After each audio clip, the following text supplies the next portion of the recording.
Welcome everybody, my name is Marcus Stone, and in this video you will learn how you can easily add testimonials for your site in Site123. So let's just start. First, what you want to do is just click here on pages. In pages you want to click on add new page. When you're gonna do it, you want to find here testimonials and you have option which one you want to choose. I honestly like this one, the first one, that's like the most cool I think, and I will just click on it. And here we got it, so it's pretty cool. When I will click here on edit, I can easily add new item, or you can edit the existing. When you're gonna edit the existing, you can see the testimonials text here. Then you have like categories that you can,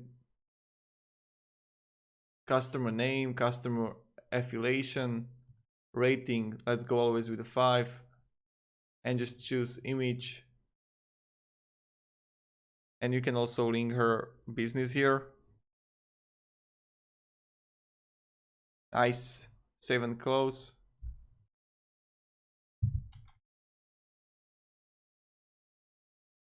Save and close. And when I'm going to see, oh my god, look at this. So Baby Yoda is in. This is how you can add testimonials. Thank you very much everybody for watching. If you have any questions, ask me down below in the comments. I'll try to help you. And yeah, thank you. Have a great day and see ya. Goodbye.